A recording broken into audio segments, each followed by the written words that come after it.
ಯಾವಾಗಲೂ ಪಾಯಸ ತಿಂದು ಬೋರ್ ಆಗಿದ್ರೆ ಈ ಮಲಾಯಿ ಮಖಾನ ಒಂದ್ಸತಿ ಟ್ರೈ ಮಾಡಿ. ಎಲ್ರಿಗೂ ತುಂಬ ಇಷ್ಟ ಆಗುತ್ತೆ. ಈ ಸ್ವೀಟ್ ಮಾಡಲಿಕ್ಕೆ ಮೊದಲಿಗೆ ಒಂದು ಪ್ಯಾನ್ ತೊಗೊಂಡು 1 ಟೇಬಲ್ ಸ್ಪೂನ್ ತುಪ್ಪ ಹಾಕ್ಕೊಳ್ಳಿ.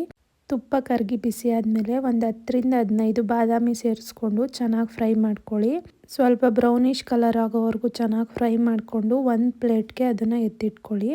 ಅದೇ ಪ್ಯಾನ್ಗೆ ನೆಕ್ಸ್ಟ್ ಒಂದು ಬೌಲ್ ಮಖಾನ ಸೇರಿಸ್ಕೊಂಡು ಚೆನ್ನಾಗಿ ಫ್ರೈ ಮಾಡ್ಕೊಳ್ಳಿ. ಅದನ್ನು ಸಹ ಮಖಾನ ಕ್ರಿಸ್ಪಿ ಆಗೋವರೆಗೂ ಲೋ ಫ್ಲೇಮಲ್ಲಿ ಫ್ರೈ ಮಾಡಿಕೊಂಡು ಅದರಲ್ಲಿ ಅರ್ಧ ಭಾಗ ಪ್ಲೇಟ್ಗೆ ಎತ್ತಿಟ್ಕೊಳ್ಳಿ. ಹುರಿದಿರೋ ಮಖಾನ ಮತ್ತು ಬಾದಾಮಿನ ಮಿಕ್ಸಿಲಿ ನೈಸ್ ಪೌಡ್ರು ಮಾಡ್ಕೊಳ್ಳಿ. ಇನ್ನು ಅರ್ಧ ಭಾಗ ಪ್ಯಾನಲ್ಲಿರೋ ಮಖಾನಗೆ 1 ಲೋಟ ಕಾಯಿಸಿ ಆರಿಸಿರೋ ಹಾಲನ್ನು ಸೇರಿಸ್ಕೊಳ್ಳಿ. ಹಾಲಲ್ಲಿ ಮಖಾನ ಸಾಫ್ಟ್ ಆಗ್ತಾ ಹೋಗುತ್ತೆ. ನೆಕ್ಸ್ಟ್ ಇದಕ್ಕೆ 1 ಬೌಲಲ್ಲಿ ಸಕ್ಕರೆ ಸೇರಿಸ್ಕೊಳ್ಳಿ. ನಿಮಗೆ ಸ್ವೀಟ್ ಎಷ್ಟು ಬೇಕೋ ಅಷ್ಟು ಸೇರಿಸ್ಕೊಳ್ಳಿ. ನೆಕ್ಸ್ಟ್ ಇದಕ್ಕೆ ನೈಸ್ ಪೌಡ್ರು ಮಾಡ್ಕೊಂಡಿರೋ ಮಖಾನ ಮತ್ತು ಬಾದಾಮಿ ಸೇರಿಸ್ಕೊಂಡು ಚೆನ್ನಾಗಿ ಮಿಕ್ಸ್ ಮಾಡ್ಕೊಳ್ಳಿ. ಒಂದು ಸ್ವಲ್ಪನೂ ಗಂಟಿಲ್ದಂಗೆ. ಪೌಡರ್ ಸೇರಿಸ್ತಿದ್ದಾಗೆ ಮಲಾಯಿ ಗಟ್ಟಿ ಆಗ್ತಾ ಬರುತ್ತೆ. ಚೆನ್ನಾಗಿ ಮಿಕ್ಸ್ ಮಾಡ್ಕೊಬೇಕು. ಸ್ವಲ್ಪ ಕುದ್ದಾದ ನಂತರ ನೆನೆಸಿಟ್ಟಿರೋ ಕೇಸರಿ ಸೇರಿಸ್ಕೊಳ್ಳಿ.